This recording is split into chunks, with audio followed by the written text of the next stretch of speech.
Natutuwa ang veteran aktor at direktor na si Bubot Mortis kay Barbie Imperial dahil sa grabing powers at energy nito sa taping. Pasimpleng ibinuking ni Direk Bobot ang pagiging sweet ni na Barbie at Richard sa set ng kanilang bagong kapamilya teleserye ang Blood vs. Beauty.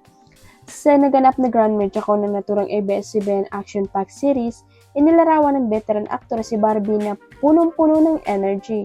Maganda kay Barbie, hindi siya napapagod, 2:00 na ng madaling araw, hindi siya napapagod kasi lilipat sa set namin si Richard.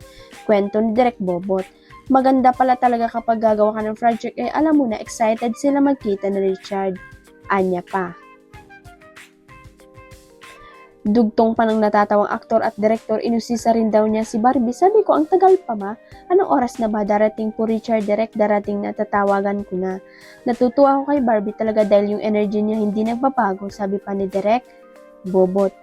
Nahinga naman ang paliwanag si Barbie tungkol sa mga naging payag ng veteranong aktor. Mataas naman talaga energy ko sa lahat palagi.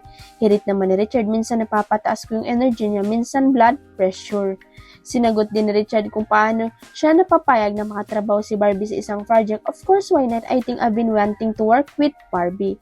Kami talagang dalawa, have been working hard for years and years, and I think it started as a conversation.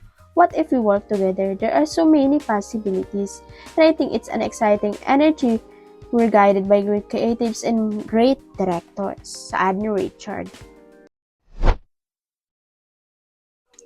Certified kilig overload ang hatid ni Bel Mariano sa kanyang latest chikan tungkol sa collab team na si Donnie Pangilinan. Sa panayam niya sa podcast ng ABS-CBN News na Oh My God, ikwento ni Bel kung paano lalong tumibay ang sama nila ni Donnie sa paglipas ng panahon mula on-screen hanggang sa totoong buhay. I would say he is a person I can call whenever I'm feeling down. Talagang he is a blessing not just to me but also to our supporters, sabi ng actress. Aminado ang kapamilya star na malaki ang naging role ni Donnie sa kung saan siya ngayon. Noong una, nahiya akong kausapin siya but we are so close now. He is the person I can confide in. He is someone accountable, chika niya. Patuloy niya, is a blessing na when I would not be here without him too. And our supporters too. Don Bell is not Don Bell without Donnie. So he really is a blessing with our connection. We are really close. Ano naman kami, open naman, is really someone special to me. Hindi rin itinanggi ng dalaga na game pa rin siyang makatrabaho si Donnie sa mga susunod na proyekto at proud na proud siya sa growth nito bilang artista at bilang tao. Of course, I want to and I'm always open to working with Donnie. Masaya niyang sabi.